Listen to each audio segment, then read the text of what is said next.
I woke up to the sound of the front door creaking open. It was well past midnight, and the house was supposed to be empty. My parents were away on a business trip, and my older brother had gone to a friend's house for the night. I lay in bed, frozen with fear, straining my ears to catch any other sounds. The floorboards creaked softly, and my heart pounded in my chest. I grabbed my phone from the bedside table, my hands trembling as I dialed 911. The dispatcher answered, her voice calm and reassuring. I whispered into the phone, telling her that someone had broken into my house. She instructed me to stay on the line, assuring me that help was on the way. I could hear the intruder moving through the house, their footsteps slow and deliberate. My mind raced, contemplating whether to hide or confront the intruder. The idea of facing someone who had invaded my home terrified me, but I knew I couldn't just stay put. I crawled out of bed, clutching the phone tightly. The dispatcher continued to talk to me, providing a lifeline in the darkness. As I tiptoed down the hallway, the air felt heavy with tension. My senses heightened, and every sound seemed magnified. I peeked into the living room, and my blood turned to ice. A shadowy figure stood near the window, their silhouette barely discernible in the dim light. I stifled a gasp and ducked back into the hallway, my heart pounding in my ears.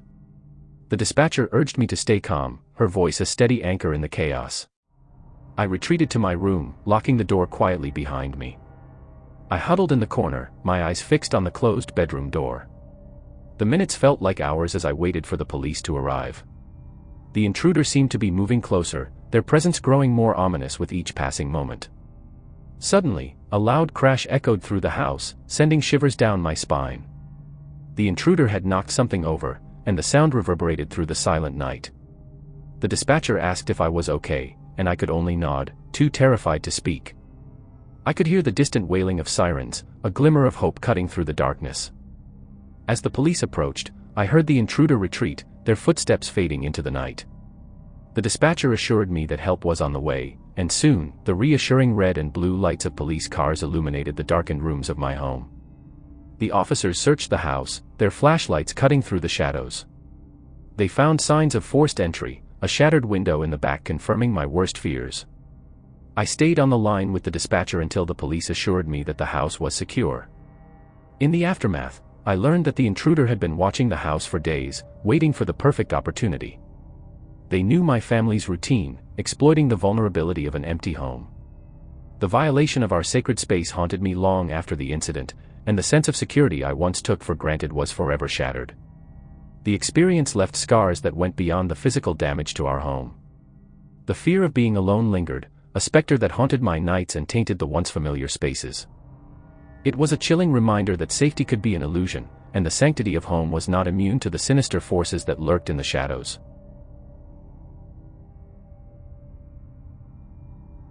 The air was stifling that summer evening, and the oppressive heat clung to every corner of our suburban home. My parents had left for a weekend getaway, leaving me, a 17-year-old, in charge. The prospect of having the house to myself for a few days brought a sense of freedom, but little did I know that the solitude would morph into an experience that would haunt my dreams for years to come. As darkness settled in, I decided to unwind with a movie, the flickering glow of the television casting eerie shadows across the living room. The distant hum of the air conditioner provided a monotonous backdrop as I sank into the couch, lulled by the illusion of security that familiarity brings. The night outside seemed silent, a deceptive calm before the storm. The first inkling that something was amiss came when I heard a faint tapping against the living room window. I dismissed it as the branches of a tree swaying in the breeze, but the tapping persisted, growing louder and more deliberate. A sense of unease crept over me, like a shadow slowly enveloping the room.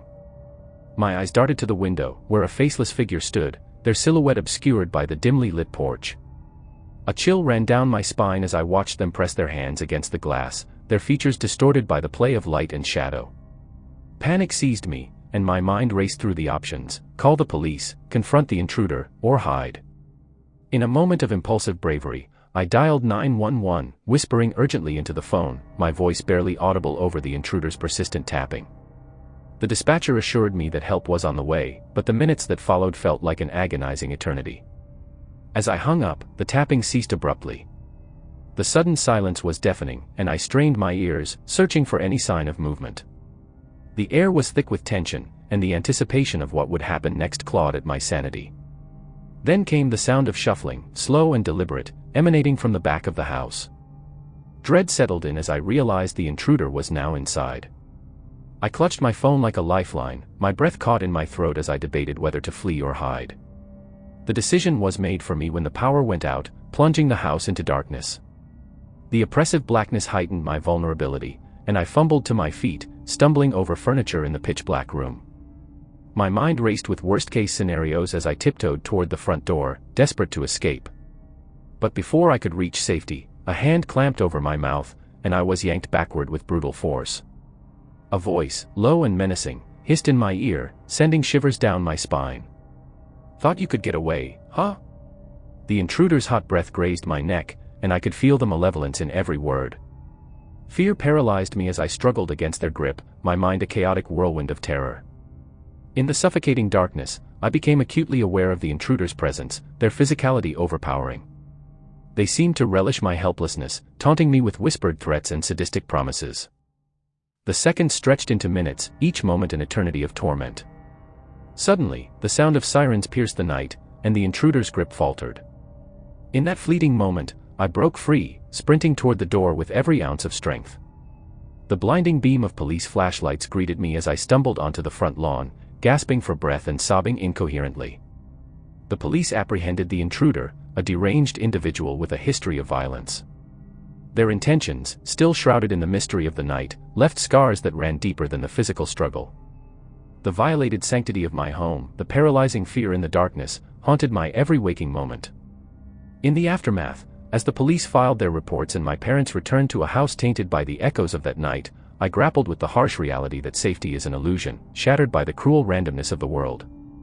The home, once a haven, became a haunting reminder that danger can intrude even in the most mundane moments of solitude.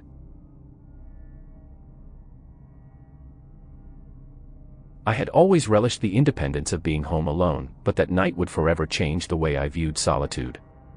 My parents were attending a late-night event, and my older sister had gone out with friends, leaving me to enjoy the quiet house.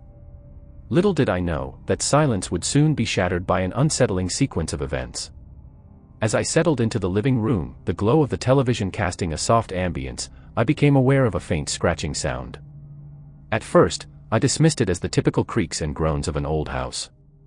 However, the persistent noise grew louder, evolving into an unsettling rhythm that seemed to echo through the walls. I muted the TV, straining to identify the source of the sound. The house, usually familiar and comforting, now felt alien and foreboding. The scratching continued, almost rhythmic in its pattern. My curiosity transformed into unease as I traced the sound to the front door.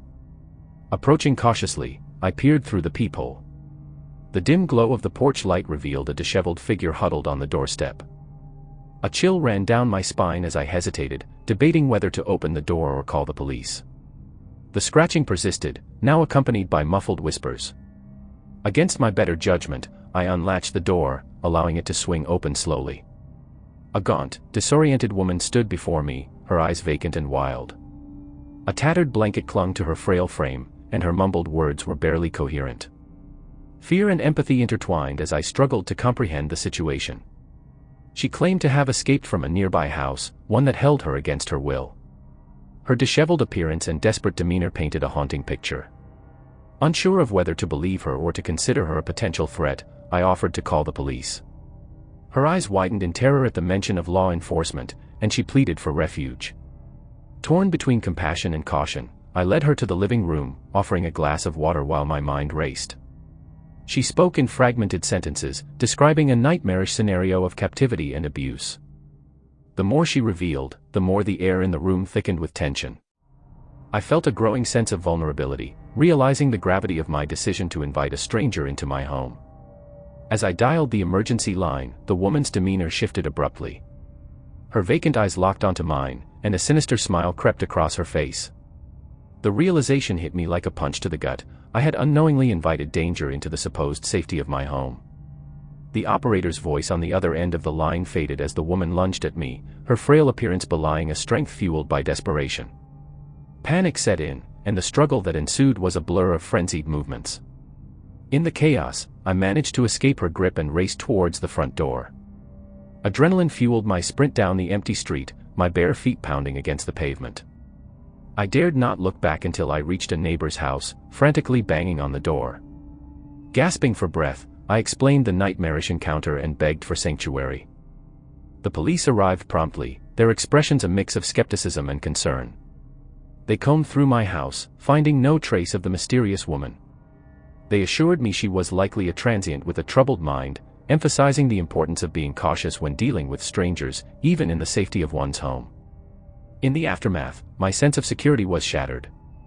The scratches on the front door became a haunting reminder of the thin line between compassion and danger. The incident left an indelible mark on my psyche, a cautionary tale echoing through the chambers of my consciousness whenever I found myself alone. The once familiar walls of my home now harbored a lingering unease, a chilling testament to the disturbing reality that can unfold in the solitude of an ordinary night.